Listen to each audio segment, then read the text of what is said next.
Buenas tardes. Eh, Encantado de volver a ver a muchos de los aquí presentes. Hace pocos días tuvimos un acto del profesor Suleimán de Diego sobre las madrazas en el marco del 675 aniversario de la construcción de la madraza Yusufilla, donde nos encontramos. Y esta tarde, pocos días después, tenemos la suerte de tener al profesor Kadim Jihad Hassan, profesor del INALCO, el Instituto de Lenguas Orientales de París, que es una institución muy prestigiosa, donde normalmente se suelen hacer traducciones muy, muy importantes del mundo oriental y dentro de la programación habitual que ya no tiene que ver con la fundación de la Madre. Si me perdonan un segundo, que busque mi memoria. También he de decirle que dentro de las actividades, en el mes de noviembre tendremos solo una conferencia, en el mes de octubre hemos tenido tres. A mí me encargaron que tuviéramos una al mes y se ve que he acelerado la maquinaria y este mes vamos a tener tres conferencias. Pero el mes próximo, el día 19 de noviembre, tendremos la conferencia del profesor Luis Bernabé Pons, catedrático de Historia del Islam de la Universidad de Alicante, y luego en diciembre la conferencia online de un profesor catedrático de estudios turcos de la Universidad de Eden Elden, de la Universidad Columbia, de la Columbia University. De manera que eso es la programación que tenemos prevista en este año. En el año próximo anuncio pues que habrá también una programación nutrida de arabistas, de antropólogos y de creadores que ocuparán el primer cuatrimestre y que está ya bastante avanzada. El conferenciante de hoy, el profesor Kadim Hassan, nació en 1955 en Leo, en el sur de Irak. Vive en Francia desde 1976. Poeta, ensayista y traductor, es también profesor del Instituto, como acabo de decir, Nacional de Lengua y Civilizaciones Orientales INALCO de París. Sus traducciones al árabe fundamentalmente ha destacado como traductor de, entre otros, Dante, Rimbaud, Rilke, Deleuze, Derrida, Juan Goytisolo y poetas, perdón, como Español, educación. perdón, no, me traiciona el móvil y sobre todo, en fin, también he de decir que la razón de su presencia, además de lo que estábamos situando, su personalidad, es, bueno, ha editado obras colectivas, entre ellas 3 números de la revista literaria Europe, que es la que tenemos aquí, sobre Mahmoud Darwi, el gran poeta, Las mil y una noche y Al-Ándalus. Próximamente, las ediciones Ad Sud publicará en enero de 2025 una antología de sus poemas traducida al francés por el gran arabista André Miquel y él mismo. Bueno, no nos conocíamos previamente, pero tuvimos una fructífera y larga correspondencia a propósito de este número de la revista Europe que se publicó justamente hace un año, en octubre del 2023. Entonces, cuando asumí la cátedra Emilio García Gómez, pensé que era una ocasión propicia, puesto que Francia en los últimos años no ha sido un territorio, y lo digo delante de él, especialmente fértil en los estudios sobre el Andaluz. De hecho, el mundo norteamericano ha cogido una aceleración sobre los estudios de Al-Ándalus en diversas universidades repartidas por todo el dominio norteamericano, que hacen que en estos momentos sea casi el lugar referencial en muchos aspectos, incluso el estudio de Al-Ándalus. De manera que a mí me pareció una ocasión magnífica poder actualizar con colegas y compañeros españoles. Aquí se encuentra el profesor Puerta Vilches, que ha participado en este número, poder presentar la problemática de Al-Ándalus vista por un profesor, poeta y traductor de origen iraquí, eh, y actualizar la problemática francófona sobre Al-Ándalus, que, como decía antes, en mi opinión, ha perdido algo de pie en las últimas décadas y lo ha ganado el mundo norteamericano, los scholars norteamericanos. Bueno, pues le estoy muy agradecido al profesor Kadim Hassan por que se haya trasladado de París a Granada. Esta es su casa, y esperamos seguir con toda esta cúmulo de colaboraciones que nos llevan a actualizar la idea del andaluz. Yo también, para finalizar, quiero decir que este número, él ha traído consigo unos cuantos ejemplares, muy poquitos. Si alguien está interesado, al final de su conferencia puede adquirirlos, porque, bueno, son aquí en España son de más difícil acceso, y habría que pedirlo por Amazon o algo por el estilo. Así que les sugiero a los que estén interesados. Y yo, de este número, y antes de darle la palabra a él, quiero señalar que su aportación él mismo, además de como coordinador, ha sido fundamental, porque se nota su mano continuamente en relación con la poética. Creo que su tendencia poética se ve continuamente en el volumen, donde aparece en diferentes momentos, bien sea de su mano, bien sea de la mano de otros investigadores, la poesía y también la filosofía. He leído con mucho gusto, por ejemplo, el artículo de Ben McClure, el filósofo marroquí sobre Maimónides, que es realmente, como es uno de los grandes de la filosofía, sin lugar a dudas, con mucho gusto. Así que recomiendo vivamente este número y que pues lo adquieran y lo disfruten. Así tiene la palabra el profesor Kaden Hassan. Muchísimas gracias. Tiene larga edad porque hace 104 o 5 años fue difundido por el gran escritor francés, seguramente, el francés Romain Rolland, que es un escritor, como saben ustedes, pacifista, que actuó mucho para la defensa de la cultura y de la amistad entre los pueblos. Y luego hubo después de su... tiene un ciclo novelística de 15 volúmenes, quizás está traducido al español. El título es Los hombres de buena voluntad. Y entonces, después de su muerte, fui dirigido por grandes poetas de importancia mítica, conocéis a todos, como por ejemplo Luis Aragón y su mujer, Elsa Triolet, la rusa, y luego por Paul Eluard, y ahora se dirigió para un gran poeta francés y traductor también de origen italiana, su abuela fue italiana, es Jean-Baptiste Parra. La política de la revista es de, sale de verdad editado una vez todos los 2 meses, entonces 5 o 6 números cada año. Y es temática, es decir, cada número es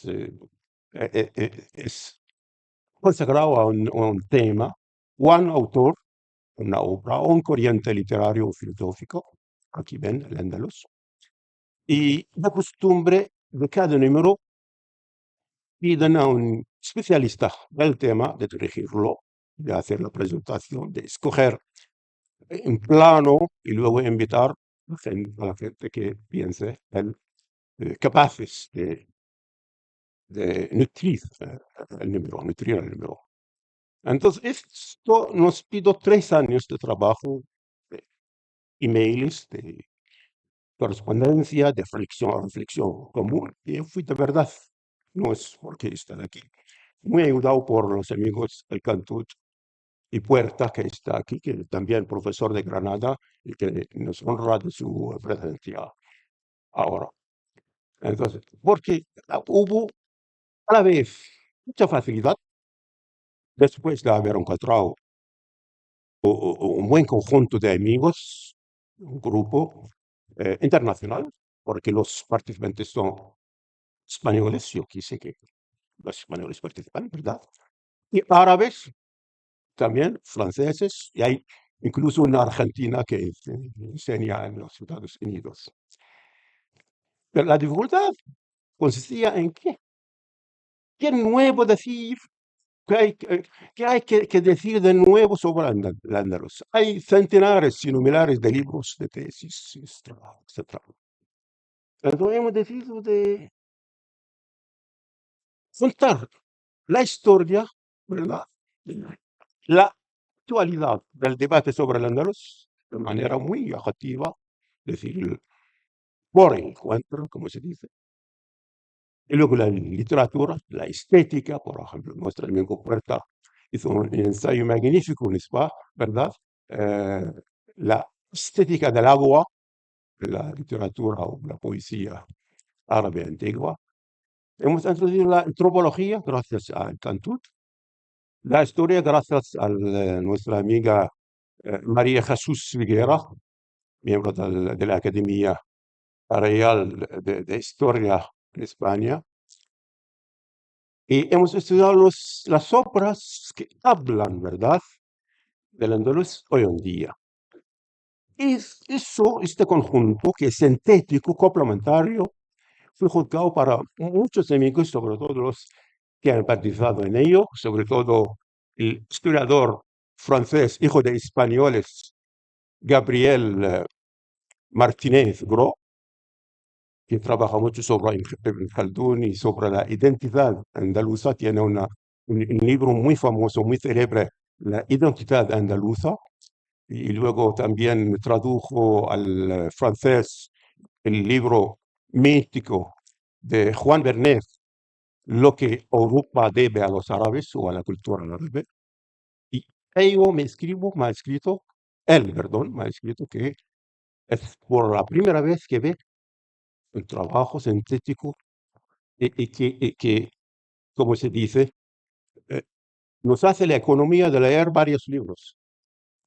Entonces, para presentar al número, yo hice una ponencia, pero no podría leer porque ya ven mi acento. Yo leo en español, aprendí el español desde hace 40 años, pasé un año en Madrid. Continué a regresar a París, donde trabajo, a leer español por muy pocas veces al año tengo la oportunidad de hablar español. Entonces mi lengua resiste mucho por falta de práctica. Entonces nuestro amigo el Cantut acepta de leer mi ponencia, ¿ah? Y luego después podríamos charlar, tener un diálogo, y yo contestaré en español, en francés, como pueda. Gracias. Procedo a leer el texto del profesor Kadeem Hassan.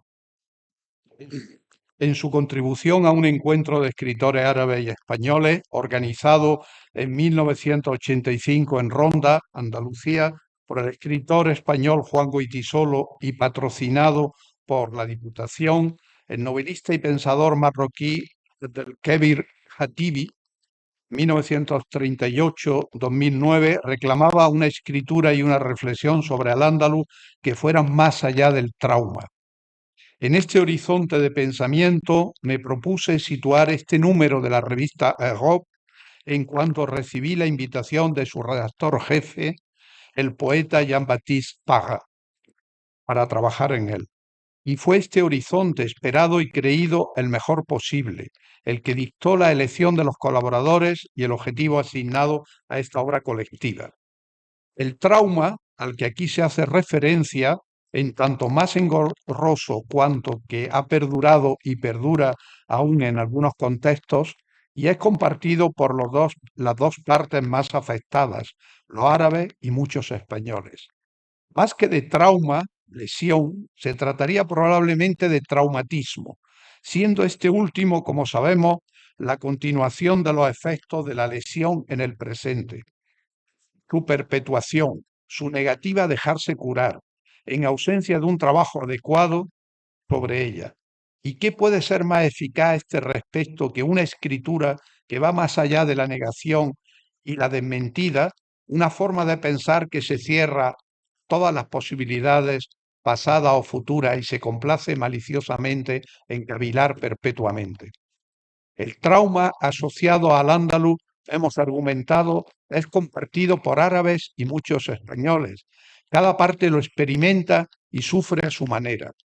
Durante siglos, en sus evocaciones e invocaciones de Al-Ándalus, los árabes se apegaron a una poética de la nostalgia y a veces de la autoflagelación, lamentando un paraíso perdido, de hecho el paraíso terrenal por excelencia, saqueado al tiempo que dejaba huellas deslumbrantes, un meteoro apagado tras tan bella trayectoria.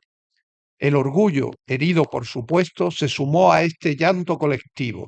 Toda una nación, a través de sus poetas y escritores, decía y desarrollaba de todas las maneras posibles el suspiro de Apollinaire, que despelleja la evanescencia de la belleza y que aquí transportamos a otro contexto, por un hermoso destello que duraría.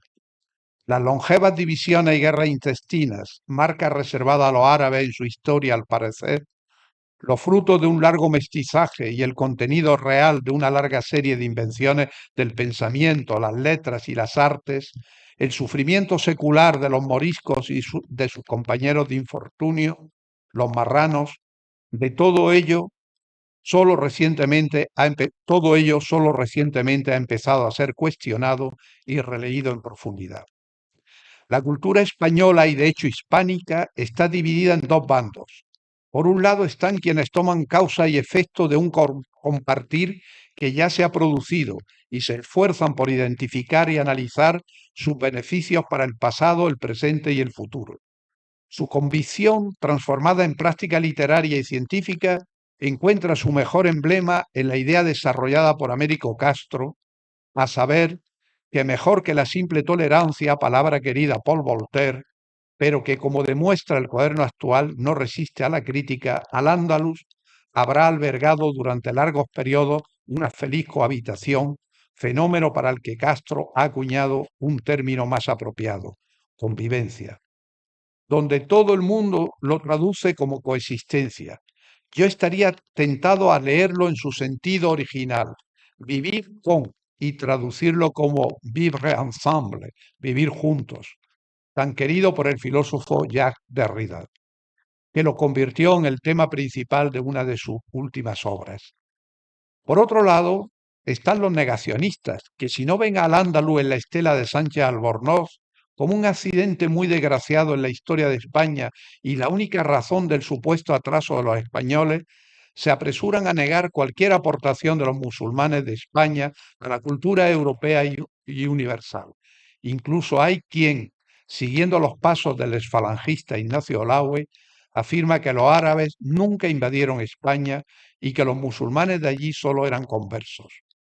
Y cuando milagrosamente algunos de los negacionistas admiten la realidad de Al-Ándalus, es infligiéndole graves distorsiones o dándole motivaciones ideológicas inaceptables. El padre Miguel Asín Palacios, entusiasta de la obra de Ibn Arabi, reconocía las aportaciones del Islam español porque a su juicio se había dejado cristianizar.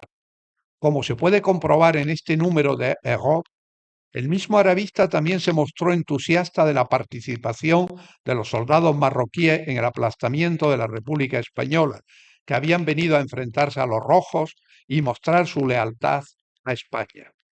El ilustre analista olvidó o fingió no saber que se trataba de soldados pobres, en su mayoría analfabetos, sometidos al protectorado y reclutados a la fuerza en los ejércitos franquistas. Irónicamente, su participación dio lugar en la prensa del bando republicano a una feroz maurofobia plasmada en sátiras y caricaturas.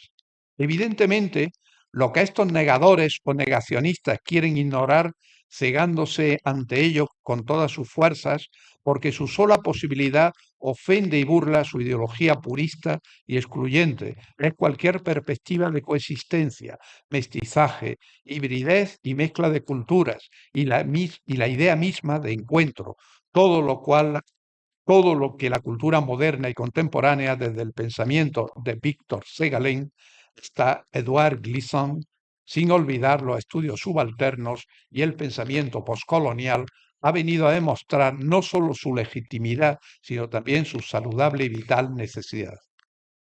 En el bando de los defensores de Al-Ándalus hay un autor que debería haber sido aclamado y leído, pero por falta de espacio no hemos podido dedicarle un artículo monográfico entero, como hemos hecho de algunos filósofos. El autor en cuestión es el novelista español Juan Goytisolo, 1931-2017.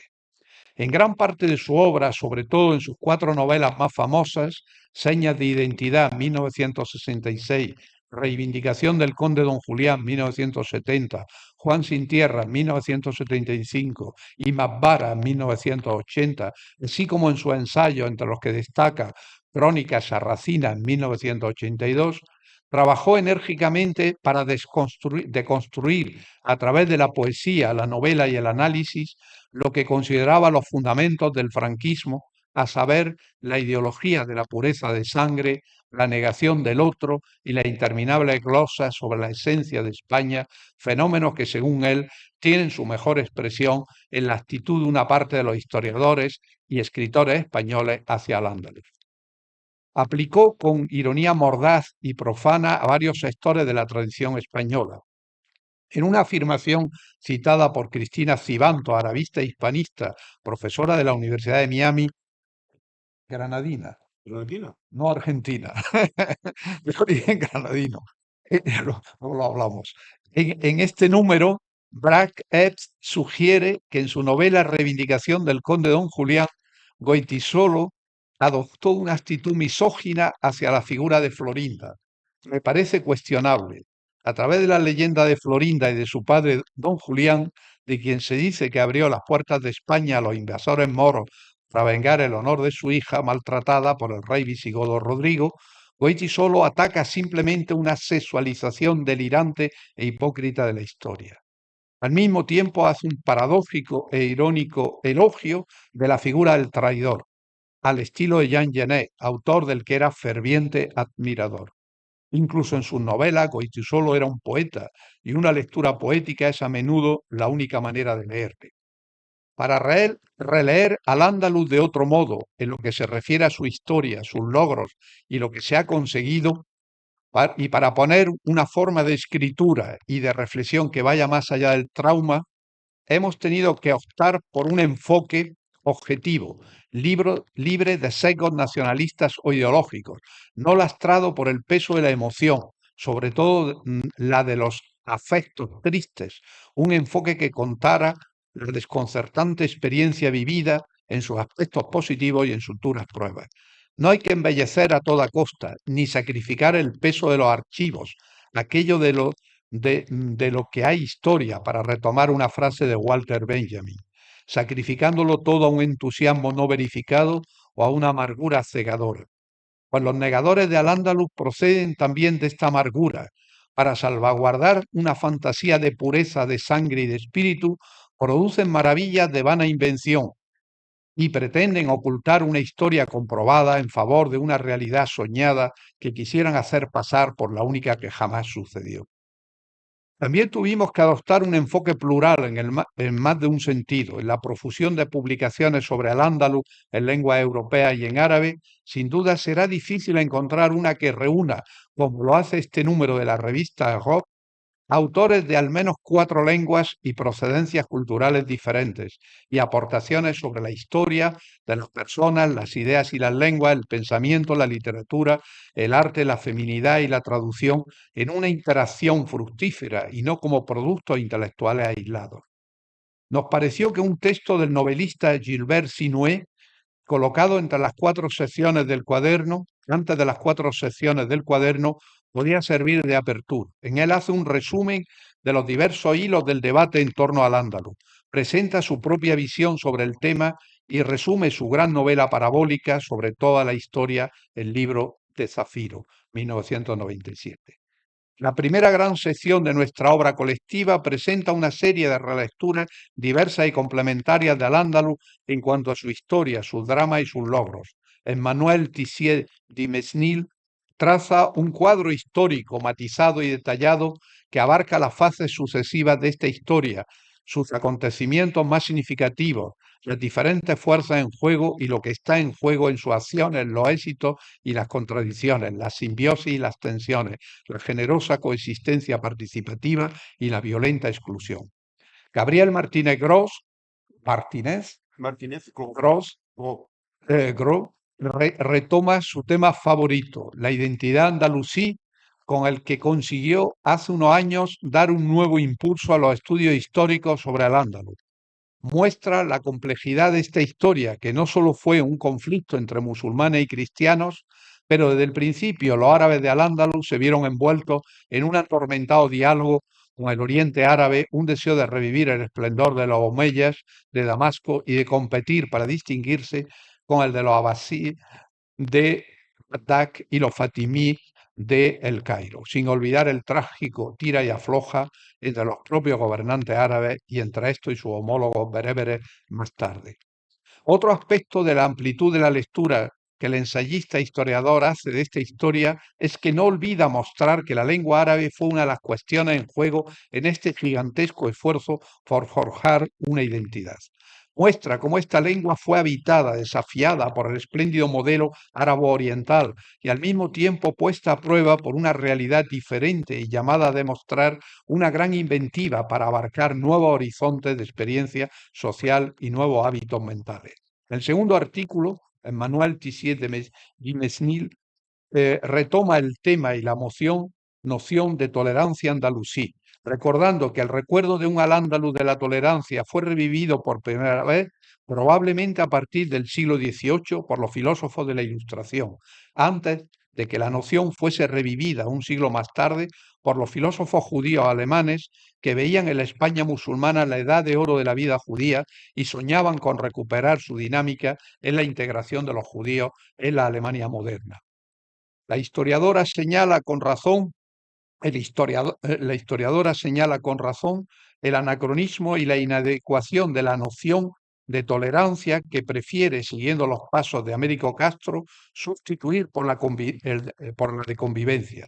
Muestra cómo funcionaba plenamente esta realidad antes de que las dinastías de los almohades y almorávides vinieran a hipotecar la vida de los protegidos del Islam y llevar a cabo, sobre todo estos últimos, autos de fe, agresiones y actos de marginación que tendrían, entre otros amargos resultados, el hecho de que la presencia de los bereberes en esta gran empresa pasó de soldados de primera hora a gobernadores fanáticos que enajenaron a los cristianos ya dispuestos a convivir y sellaron el fin de tan larga cohabitación. La literatura, la mística y la filosofía avanzaron de la mano, bordando un inmenso tapiz en el que brillaron las figuras más significativas y las innovaciones ideales, formales y lingüísticas. Un artículo del autor de estas líneas ofrece una revisión analítica de la literatura arábigo-andalusí, en particular de la poesía, que revela en primer lugar la estrecha relación imitativa y luego competitiva con la creatividad del Oriente Árabe, que para la gente de Al-Ándalus seguirá siendo para siempre el origen destinado a ser superado, el modelo envidiado del que necesariamente había que distinguirse. Esta declaración de independencia, que se concretaría de la más bella de las maneras, se concretaría en la creación de otros lenguajes, géneros y formas. En un estudio dedicado a los sufíes de Al-Ándalus, Pierre Lorry muestra las particularidades de su aproximación al amor divino y destaca una dimensión de la revuelta y de la implicación de las esferas política y social que nos aleja de una concepción que reduce la mística a la práctica de la ascesis y de los ejercicios puramente espirituales. A su manera y con la misma radicalidad que otras disciplinas, el sufismo árabe andalusí se vio envuelto en el tumulto de una época tormentosa y fértil y participó plenamente en la evolución de una cultura. A pesar de todas las distorsiones políticas y las penurias sociales, supo conservar toda la energía y la fuerza del pensamiento y la creación. Al introducirse en la filosofía arábigo-andaluza, Gabriel Martínez Gros comienza en una segunda contribución por subrayar la aportación universal de Ibn Rushd, Averroes, para destacar a continuación toda la fuerza de Ibn Tufayl, inventor de su Ibn Yazan, el hijo vivo del vigilante, mucho antes que Daniel Defoe, de la novela de la experiencia insular y del pensamiento autodidacta e intuitivo, al tiempo que dota a su obra de una dimensión filosófica de la que careció su sucesor británico. A continuación, el ensayista se adentra en el pensamiento de Ibn Hassan, autor del Collar de la Paloma, también presente en nuestro estudio sobre la literatura arábigo-andaluza, y analiza la posición del pensador andalusí contra la filosofía en nombre de la defensa y la ilustración de la poesía. Floreal San Agustín vuelve largamente sobre Ibn Rushd para plantearlo en todas sus múltiples facetas. No solo el filósofo universalmente célebre, comentarista de Aristóteles y destacado argumentador que fue a contracorriente de su época para exigir la separación entre fe y conocimiento o ley religiosa y razón, sino también el médico consumado, que no separó los males del cuerpo de los de la mente o del alma y asumió plenamente sus cualidades y calificaciones de polímata y pensador poligráfico.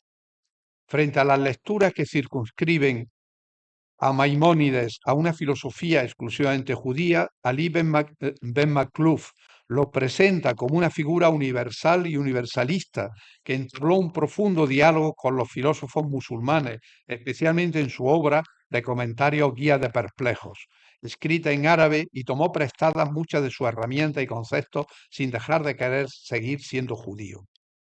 Llevar a Maimónides al ámbito de la filosofía no es la menor de las aportaciones de este historiador y filósofo marroquí. Estos estudios se complementan con 4 ensayos que exploran 4 áreas más importantes para la apreciación de la gran herencia arábigo-andalusí.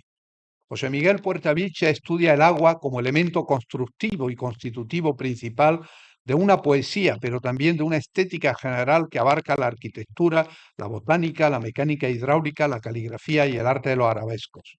Y resume toda la concepción que los árabes de Al-Ándalus tenían del espacio.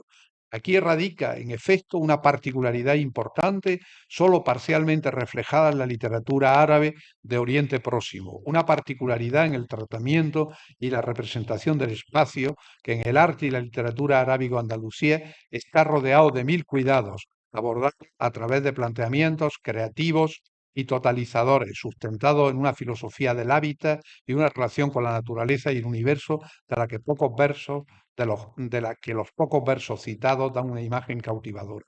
Manuela Cortés García estudia la música arábigo-andaluza en su relación con la ciencia humana y el lugar que también ocupa en una visión que abarca todos los aspectos del ser humano y de la vida artísticamente aprendida. Marie-André Goutet-Noir analiza la imagen de la mujer o de las mujeres en este espacio social entre la realidad y la leyenda y examina las producciones literarias de y sobre mujeres. Por último, Álvaro Abella Villar ofrece una excelente síntesis de las aportaciones de la Escuela de Traductores de Toledo, sus métodos de trabajo y su contribución a la transmisión del patrimonio griego y árabe. Las aproximaciones históricas, filosóficas y literarias de Al-Ándalus estarían incompletas si no nos detenemos en el final del reinado musulmán, descuidando lo sucedido a los distintos protagonistas tras su caída. El resto de la historia es trágico, con la marginación y luego exclusión de los moriscos y los marranos, pero también su resistencia a la aculturación abusiva y su lucha por salvaguardar su patrimonio y su identidad. Estos aspectos han sido estudiados por Emily Pichot y Silvia Di Donato, enriquecidos por una larga entrevista con Natalia Munic, historiadora y especialista en exilios y exclusiones. También hay un seguimiento positivo a través de las posibilidades de mestizaje o mezcla y pluralización de la identidad encarnadas por los mozárabes y mudéjares, estudiados en detalle por la académica española María Jesús Viguera. Otras 2 secciones del libro se centran en la actualidad de Al-Ándalus. La primera, Al-Ándalus en debate, José Antonio González Alcantú explora con admirable erudición y no menos densidad el gran debate que nunca ha dejado de agitar a la cultura española sobre el tema y arroja luz sobre las distintas concepciones contrapuestas que los historiadores y escritores españoles tienen de Al-Ándalus, cada uno a su manera y según sus convicciones y visión de la historia de España. En un estudio a 2 manos, Luis Miguel Cañada y Manuel Feria abordan de forma similar la labor de arabización de España en el siglo XX y las opciones traductológicas adoptadas como consecuencia de la actitud ante el pasado árabe andalusí y la presencia de musulmanes en España. Los 2 ensayistas nos muestran que la traducción estuvo regida por posiciones ideológicas y políticas, eclesiásticas y estatales, traducidas en un conjunto de normas previas o preliminares de las que la arabización y la traducción en España pudieron liberarse tras un largo proceso. La última sección examina el impacto de Al-Ándalus en la literatura universal. Anne Duprat explora las figuras del moro y el morisco en la literatura moderna, y Cristina Cibantos lee esta literatura a través de dos figuras femeninas, la española Florinda y la árabe Walada, una legendaria y la otra real, pero envuelta en la leyenda, tomadas como ejemplos de la percepción de las mujeres de Al-Ándalus por escritores que tomaron prestados algunos de sus personajes del espacio histórico hispano y arábigo andalusí. Un segundo estudio mío evoca al andaluz en los escritos de algunos poetas, entre otros Víctor Hugo, Rilke, Lorca, Aragón y Darwin, y sus respectivas maneras de examinar su efecto en el presente. Por último, Rima Sleiman examina la trilogía de Granada de la escritora egipcia Radwa Ashur, que a través de la caída del reinado musulmán y la tragedia de los moriscos contempla la actualidad árabe. Por último, este número también da voz a los poetas árabes andaluces a través de una traducción mía al francés de amplios fragmentos de su poesía. En sus hazañas y su realidad, Al-Ándalus, un hecho insólito en la historia, constituyó la mayor negación de la dañina afirmación de Rudyard Kipling. Oriente es Oriente, Occidente es Occidente, y estos mundos nunca podrán entenderse, decía. A través de las distintas preguntas y aproximaciones al andaluz, se ha buscado y espero logrado una pluralidad sintética e interactiva y no simplemente caleidoscópica. Para concluir, mi más sincero agradecimiento como coordinador de esta obra colectiva a Jean-Baptiste Porat, que en varias veces ha abierto los cuadernos de Rob a un tema vinculado a la cultura árabe en sus relaciones con otras culturas. También se lo debo a los arabistas de Francia, franceses y árabes francófonos, que han tenido a bien a enriquecer este número con importantes contribuciones. Sobre todo quiero agradecer a los historiadores y arabistas españoles e hispanos, entre ellos María Jesús Viguera, de la Real Academia de la Historia, Madrid, José Antonio González Alcantuz, Luis Miguel Cañada y José Miguel Puerta Viche, por sus excelentes contribuciones, sugerencias y contactos. Fin de la lectura. Muchas gracias. Gracias. Muchas gracias. Una pequeña aclaración. Hay una argentina en el número, pero no Cristina Cibantos, sino Natalia Mushnik, Único. sí, Mushnik, sí, que hizo un trabajo, un largo trabajo, entrevista conmigo porque no tenía tiempo, un gran historiadora que trabaja sobre los fenómenos de exclusión, ¿cómo se dice? Echar fuera a gente, ¿verdad?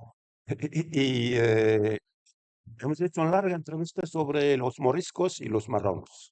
Cristina Cibantos es natural de Granada, pero es catedrática en la Universidad de Miami. Sí, Pero ella no sé sobre Argentina, pero no, trabajó, pero ella nació en Granada. Ah, qué bien. Y entonces, bueno, no nació, su familia es de Granada. Ella, no sé si nació en Estados Unidos, me parece que sí, de una familia del exilio.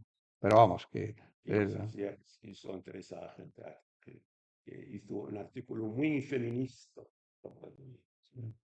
no, y acaba de publicar sobre el también, impacto de Andaluz en la novelística actual. Sí. acaba de publicar un libro que ha salido también castellano que se llama Jamón and Halal. En inglés, Jamón y Halal, sobre la tolerancia a la alpujarra actual. Lo digo como complemento, ¿no? Entonces, bueno, queda abierto el turno para... Natalie Mushnik no será la mujer de Mario Mushnik, el editor. Si es esa, es francesa. No, La conocí en no persona. conozco a su madre, es una colega mía, enseña en la misma escuela en que enseñado, es la escuela de estudios sociales en París. Yo conozco a su marido, al colega, la conozco muy bien, viene de padres argentinos emigrados en Francia, y es argentina francesa. No hay debate sobre eso. Es la mujer de Mario Mushnik, el editor de La Plaza Mayor. Su vida privada yo no la Yo creo que debe ser la hija por la edad. Yo la conozco, debe ser la hija. Mario Muti, mucho, no sé si vive siquiera. Pero vamos, ella es especialista en el tema de la cultura judía, sobre todo, ¿no? De marginalidad judía. Trabajo mucho también sobre los moriscos y los protestantes de América del Norte. Mm, Dice que trabaja sobre todo sobre los fenómenos de mm. cárceles y exilios. Hay una Bueno, buena escuela en la escuela de École des études en ciencias sociales en París, una buena escuela de estudio de marginalidades, que el profesor Bernard Vincent es el que, Ajá. Alento fue él el que ahí está en ese grupo, Natalia, Son sus profesores. sí, sobre marginalidad morisca, marginalidad los marranos, todo este tipo de marginalidades. Bueno, queda abierto el turno. ¿Alguien más quiere sí, opinar? tengo el micrófono. Sí, José Miguel. Bueno, primero que muchas gracias por vuestra eh, presentación de la revista, José Antonio González Alpontú, por haber organizado el acto dentro de la Cátedra García Gómez y a Cádim, eh, eh, pues bueno, agradecerle este inmenso esfuerzo. Yo soy un admirador suyo desde hace mucho tiempo. He seguido buena parte de su obra, que es realmente portentosa. Traducciones, como ha mencionado antes en su biografía Alcatuz, ¿no? De Deleuze, de Derrida, de Juan Guitisolo, además de estudios propios, y siempre me impresionó esa capacidad como persona y además como perteneciente a uno de los países que más ha aportado a la cultura árabe contemporánea, que ha sufrido guerras, muchas tragedias, un país devastado, del que Cádiz es uno de los, digamos, resultados en el sentido de haberse exiliado, ¿no? Y haber vivido pues, prácticamente buena parte de su vida en el exilio y la conexión que él tiene con grandes intelectuales, tanto de su país como de otros países, ¿no? Cuando me invitó a mí a participar en este número de Europa, de Al-Ándalus, yo sabía que viniendo de la mano de él iba a ser algo más que un número al uso, ¿no? Como ha quedado de manifiesto, ¿no? En el texto que lo introduce, ¿no? Que ha leído ahora al Cantut. Esa es una obra que yo he tenido la fortuna de haber recibido un ejemplar y de haber leído gran parte de ella. Una obra que se congracia uno con esa trayectoria tanto del arabismo español, de la percepción, que es lo que yo particularmente valoro mucho también, ¿no? La percepción de un árabe intelectual eh, contemporáneo nuestro, activo en Europa, con toda esa eh, eh, todo ese acopio de pensamiento, ¿no? Que tiene Kadim de sus lecturas, de la gran filosofía y la poesía y la cultura europea, eh, en fusión con la clásica árabe y la contemporánea árabe, de manera que estamos, creo yo, con un libro que se disfruta desde todos los puntos de vista, como se ha reflejado ahora, filosófico, antropológico, poético, artístico, musical, pero actualizado y visto desde un punto de vista crítico y con una óptica que da cabida a esas diversas visiones, principalmente la de intelectuales franceses y españoles también, y con esa óptica que lo ha eh, gobernado o dirigido desde la tradición iraquí, ¿no? Que Kadim lleva dentro.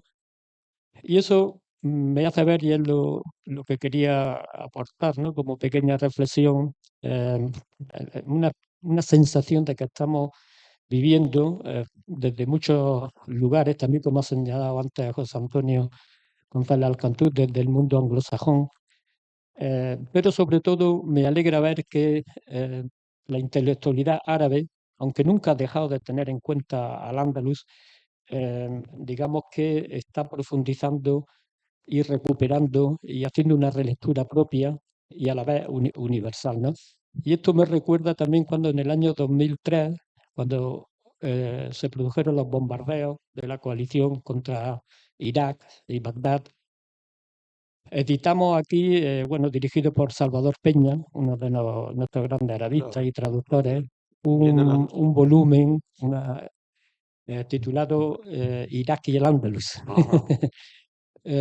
Más bien enfocada a la parte clásica, las relaciones intensas que hubo, no se comprendería al Andalus sin Irak, obviamente, y la reactualización de esto es un logro de este número de la revista Europa, así que enhorabuena y gracias por el esfuerzo, porque se ve que tu trabajo de traducción, etcétera, y de elegir, pero sobre todo el esfuerzo de componer la revista con un hilo conductor con inteligencia y con un esfuerzo inmenso eh, eh, hecho a través de diferentes lenguas, incluida la española, de traducción, ¿no? Así que gracias y enhorabuena por habernos brindado los que nos interesamos y trabajamos sobre el Andalus esta verdadera joya de la revista Europa.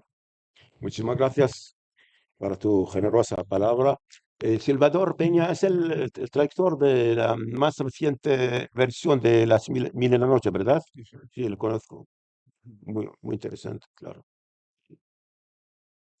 Yo quería intervenir, y no me puedo sustraer a tus palabras, porque la oportunidad de este número de Europe es muy pertinente, porque en la última década, en Francia especialmente, Mm, varias editoriales negacionistas entre otras la Archiller, mm, han publicado traducciones de autores españoles mm, que le niegan cualquier realidad al Andalus. claro. Dicen que fue un mito, que no tiene fundamento, etcétera, etcétera. Y yo con gran preocupación Mm, vi en las librerías, una de las últimas veces que estuve en París, que uno de estos autores, editado por una editorial mm, neonazi, porque además incluso en Internet uno lo puede buscar y esa editorial se define así como neonazi, mm, era el número uno de ventas en ensayo, en mm, historia. Y llegué a una librería enfrente de la Sorbonne y había allí mm, una cantidad de libros y me sentía apabullado. Claro, no había respuesta. En esos momentos no hubo, porque cuando salió el libro de Sylvain Guggenheim mm, sobre Le Mont Saint-Michel, mm, que disminuía el papel de Averroes, de Ibn Rushd en la Sorbona, atacando a Alain de Libera, etcétera, etcétera, sí, bueno, ahí hubo una respuesta de Alain de Libera mm, que reunió a diversos autores bueno, pues, y le contestaron a Sylvain Guggenheim, mm, el historiador de la Orden Teutónica, mm, el tema de la importancia de que había tenido la enseñanza mm, en la Sorbona de Ibn Rushd mm, en época medieval. mm, Pero con la aparición en todas esas librerías de esta literatura de origen español, mm, en su mayor parte negacionista, no hubo ninguna respuesta. Yo hablé con colegas en París y me decían, bueno, es que ya los académicos sabemos sobradamente que no es verdad. Y yo decía, bueno, pero el público mediano o el gran público compra los libros esos y nosotros estamos en nuestro pequeño caracol mm, hablando de esto. Entonces no hubo ninguna respuesta como la que organizó el propio Alain de Libera cuando apareció el libro negacionista de Sylvain Guggenheim. bueno, Que por cierto, fue el mismo que proporcionó los contactos para poder ser traducidos a estos autores, que fueron al menos dos al francés. Entonces, yo creo que la oportunidad de este volumen, coordinado por además por un profesor iraquí, no marroquí ni argelino, sino de un mundo árabe que a los españoles nos coge, digamos, más lejano, es muy importante porque es una respuesta a ese fenómeno que yo no le encontraba que hubiese una reacción en el mundo intelectual francés en los últimos años. Entonces, hasta el punto que había un gran equívoco ahí y no aparecía nada, ningún libro, nada que contestase esa literatura. De manera que yo creo que la oportunidad del número de Rob, que además es una revista, como acaba de decir el profesor Kadim Hassan, es una revista que, bueno, para el que no sepan el público, pueden mirar en la Wikipedia quién era Romain Roland. Era un señor de una importancia enorme que escribió Saint-Christophe, toda una serie una obra importantísima, pero que además fue pacifista. ¿eh? Y como pacifista fue acusado de traidor en Francia, fue marginado, tuvo que salir de... bueno, un poco una historia que merece a la altura de León Tolstoy, Mahatma Gandhi y de los grandes pacifistas. Entonces no estamos hablando de cualquier revista, estamos hablando de una revista con una trayectoria, acaba de citar Luis Aragón, que escribió una obra que sigue sin traducir sobre Granada, que es Le Fou de Elsa, que yo lo he propuesto en público, a ver quién se atreve a traducirla, porque me parece maravillosa. Es el diálogo entre un señor Sí, de nuestro tiempo y una señora del tiempo histórico en mitad de la guerra de Argelia. Que me parece hablamos una... de Abu Abdel, el último califa musulmán, ¿verdad? Como es su historia, el joven que fue derrotado Ya, por los reyes católicos, se identifica a ello, que Luis Aragón escribió esta epopeya enamorada de su mujer, ¿verdad? Sí, recupera dos figuras legendarias en la cultura árabe. Qais, el loco de Laila, ¿verdad? ¿Ah? A veces se ve en él. Y luego este joven califa derrotado, Boabdil, ¿verdad? Boabdil es la apreciación occidental de Boabdullah, ¿de acuerdo? Y dice en el prólogo que la ha escrito después de la derrota de Francia ante los nazis. Es decir, mezcla de historia siempre de los exilios o las víctimas de actos de violencia se encuentren. Por ejemplo, has mencionado, leyendo mi ponencia, a Radu Ashur, gran novelista egipcio, ¿verdad? Y ha escrito una gran trilogía narrativa, le llamó Granada, sobre la salida de los moriscos, y dice que esta trilogía lo ha escrito sobre Bagdad, porque cuando los americanos en el 91 han bombardeado a Bagdad, pensó en la derrota de Granada. Se mezclan siempre. Yo tenía como amada, cuando estaba joven y alumno en la Sorbonne, una amiga española, hija de migrantes franceses, no españoles. Y su padre, no voy a decir los nombres, porque muy conocidos ella y eh, su padre fue uno de los héroes de la resistencia antifranquista, fue comunista. Y como saben ustedes, los franceses han muy mal recibido a los refugiados españoles. Es una vergüenza hasta ahora. Es una vergüenza para los franceses porque han hecho a los españoles vivir en campos casi de campos de concentración. Y entonces ella sufría mucho. Y me dice, yo estaba muy joven, pero me dicen, no sabía analizar, ¿verdad? Mejor todavía no, no sabe analizar, pero tenía a veces intuiciones que los amigos juzgan justas. Entonces sufre mucho, tenía depresión y me dice, no sé qué voy a hacer, yo estoy volviendo francesa, porque nació en Francia, ella después de la migración de su padre y de su madre, que también fue resistente. Y luego tengo esta herencia española. Mi padre, que fue enorme, ahora está marginado en Francia, casi no es nadie. Yo le dije con la sencillez de la juventud y un poco mi espíritu político, más político que científico, le decía, Odette, se llama Odette, ¿qué tienes tu tema? Tienes un tema de tu vida, tienes que escribir sobre la huida de los republicanos a Francia, la mala recepción, la memoria de la resistencia, y a partir de esto hizo libros, hizo películas, que ahora son muy famosas. La gente que lee mucho sobre la resistencia española y el exilio español en Francia son muy conocidos su libro y sus películas. Entonces, la huida de los republicanos, el sufrimiento de los iraquíes, los moriscos y marrones de España, son exilios que se encuentran y que tienen una actualidad. Por eso yo creo mucho en lo que tú, querido, me perdonen, que tú, como en la vida, tú lo llames el Andalus como paradigma de futuro. De futuro. Es un ejemplo de convivencia, de sufrimiento y luego de convivencia en que siempre uno puede encontrar el modelo a ganar de nuevo, a construir de nuevo. Y es un milagro, casi el milagro que algo que pertenece a un pasado lejano sigue estando aún vivo. Eso quería decir muy sencillo, pero y muy personal también. Yo creo que además hay una palabra en el número que se desplaza mucho, que es nostalgia, Mm, pero la nostalgia no produce esa rebelión, porque la nostalgia es el movimiento romántico. Yo creo que es la melancolía.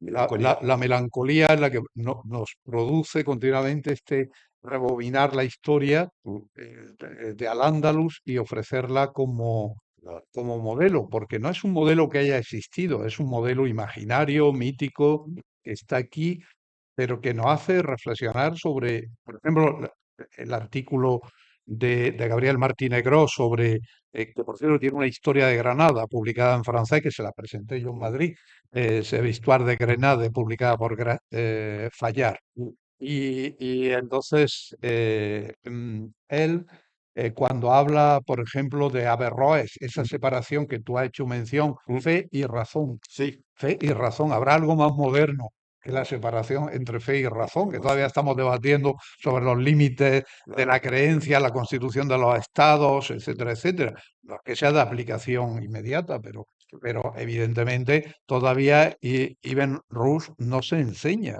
O sea, porque la filosofía de Ibn Rushd no se enseña. En el viejo al-Ándalus que somos nosotros, Mm, se puede pasar por Kant, por Hegel, siempre se dice, se pueden pasar por estos autores, pero el alumno sale del bachillerato mm, sabiendo, y el francés mm, igual, pero mm, el español con más dolo, sabiendo que Ibn Rushd es un nombre, poco más de un nombre, no sabe nada más sobre su esto. Entonces, claro, es que yo creo que, claro, tenemos un capital simbólico, que diría Pierre Bourdieu, un capital simbólico en el sur de Europa, donde hay que incluir mm, también el Midi francés, el Mezzogiorno italiano y todo esto que es increíble y que se ha agrupado muchas veces bajo el término al-Ándalus, la influencia del Al-Ándalus es el término más empleado. Entonces yo agradezco mucho que hayáis puesto en marcha. Cuando yo recibí tu invitación mm, y yo ya conocía la problemática de Romain Roland, de mm, la revista Europe, etcétera, mm. me quedé de, bueno, es que nada más que por lo que significa Romain Roland Claro. en la historia del pensamiento francés y europeo, su oposición a la guerra mundial, Mm, su alineamiento con los grandes cifistas de nuestra historia, y he citado a Tolstoy y he citado a Mahatma Gandhi. Digo, nada más que eso ya es para quitarse el sombrero. Si en esa revista hay un interés por Al-Ándalus que ha venido de tu mano, esto hay que celebrarlo. ¿Eh? Con- Esto hay que celebrarlo. Tú conoces muy bien a la cultura francesa y Sí. sabes lo que significa esta revista. Solo una frase sobre lo que has dicho sobre la nostalgia. La nostalgia. La nostalgia. Claro que Freud le dijo, ¿verdad? Segundo Freud, que la melancolía es un luto inacumplido, ¿verdad? Que no ha podido Cumplido. hacerse, cumplirse. Y siempre para no caer en la melancolía hay que trabajar de nuevo la nostalgia, hay que activarla, hay ¿cómo se dice? Sobrepasar la melancolía hacia la reinvención. Sin reinvención no se puede hacer nada. Y cuando decimos reinventar Andaluz, eso no significa, le digo bromeando para gente que le tema, no significa que los musulmanes vengan de nuevo en Andalucía o le dominen, pero hay que, en otros contextos, reactivar este modelo de convivencia, nada más. Oye, ahora tenemos, fíjate, ya en diálogo, la exposición que yo pensaría, perdón por traer Mm, sobre Américo Castro, que tú has mm, visto hoy, mm, que era granadino, mm, aunque nació en Brasil, pero realmente se sentía granadino, mm. y que era partidario, tú lo citas varias veces en el Sí, texto, del tema de la convivencia, enfatizando mucho además la parte judía también, ¿no? O sea, que Claro, era su libro más importante es España en su realidad, cristianos, musulmanos, judíos.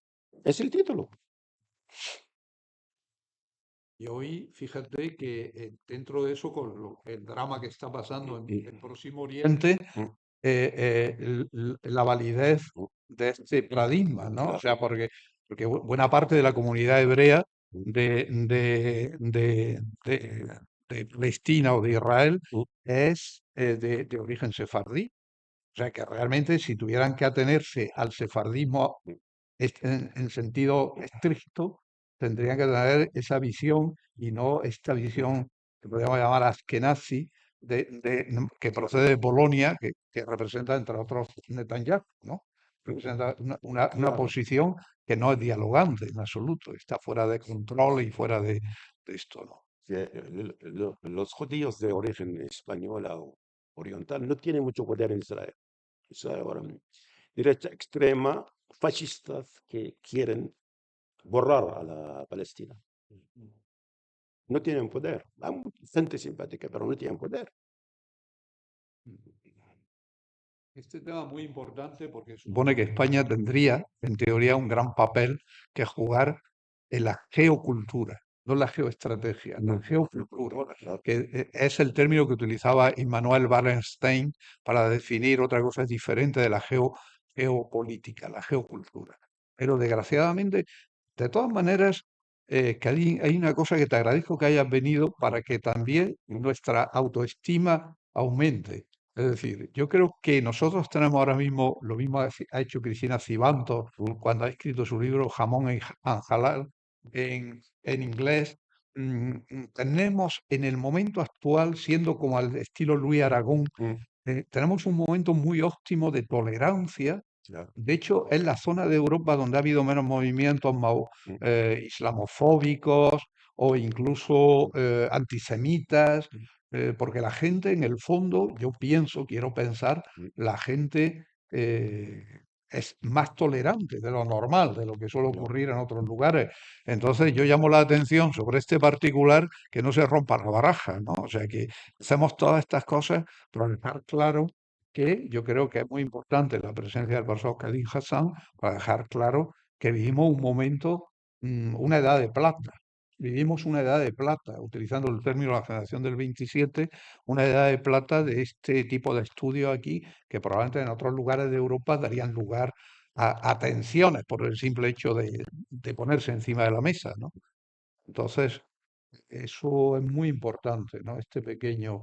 Yo te agradezco que hayas traído y te lo agradezco también porque la tradición, quería hacer esa pregunta, la tradición francesa normalmente de estudio orientalista fue muy poderosa en el siglo XIX, especialmente, Claro. antes del XX, pero sobre todo el XIX. Silvestre de Sassy fue la cabeza del orientalismo europeo. Exacto. Sin embargo, en los últimos años no solamente es que se ve como hay un agotamiento, ¿no? Claro, hay una crisis en la arabización francesa. Yo soy profesor en la Universidad Francesa, ¿verdad? Y les conozco muy bien y les critico amablemente, como amistosamente, que ahora se acabó el- el- la época de los grandes arabistas franceses, como les conoces todo, Jacques Berck, André Miquel, que fue profesor, eh, eh, eh, Claude Cahen, que hizo una lingüística árabe en francés, ¿verdad? Es la primera vez que la lingüística se aplica al árabe. Y fue eso por Claude Cahen en la Sorbona Nueva, Maxime Rodinson y otra gente. Ahora sí, que es el sistema francés cambió mucho. Ahora se pide al profesor no solo reflexionar, tener un pensamiento, enseñar, escribir, le pide dirigir. La universidad francesa ha vuelto como se dice en entreprise, se dice entreprise, Una empresa. en la empresa. El profesor tiene que ser un jefe de fábrica, tiene que hacer coloquios, tiene que buscar dinero, tiene que estar director, está bien, pero ¿cuándo va a trabajar sobre su pensamiento? ¿Cuándo va a escribir? Entonces hay algo que pasó Es algo que pasó y que transforma al profesor en un funcionario. Por eso la juventud francesa, arabista o hispanista, no tienen tiempo para investigar. No tienen tiempo para hacerlo. No tienen tiempo para escribir. Hay una crisis, tienes razón. Hay que cambiar ese sistema porque la gente ahora, los chavales o las mujeres que trabajan sobre el literatura árabe o español o otro, no son tontos. ¿Por qué? Porque no hay talentos. Porque no hay condiciones de trabajo. No hay buenas condiciones de trabajo. Y Lelier ha escrito varios artículos Sí. con Juan Goytisolo sobre Claro. el Ratibi y todo eso. Hay un Y gran- también es un lector de Mohammed Shukri. Es que hubo un gran poeta y crítico de arte español fallecido hace 10 años, Ullán, no, José Miguel Ullán, sí. Y ahí me ha visto en Madrid, estaba aprendiendo el español y me dice, tienes que darnos algo sobre los escritores árabes, sobre los marroquíes, los iraquíes. Y no, yo puedo escribir en español. Me dice, escribes en francés y vamos a traducirte. Y eso le hizo una serie de artículos, quizá 20. Y me costaba mucho de joven hacer entrevistas, largas entrevistas. Y dice, "No". Y puedes verlos en los archivos, incluso con entrevistas con Octavio Paz, con Llosa, Vargas Llosa, con Carlos Fuentes, me gustaba mucho. Sí, la juventud, ¿verdad? Y la generosidad con Urián. Siempre hay que alguien, siempre tiene que ver a alguien que empuja, que provoca la ocasión de una colaboración verdadera, ¿verdad? Bueno, pues si hay alguna pregunta más y si no, pues ¿quieres ¿No? añadir algo? No, Pues, agradezco, ahí, agradezco a todo el mundo de haber venido. que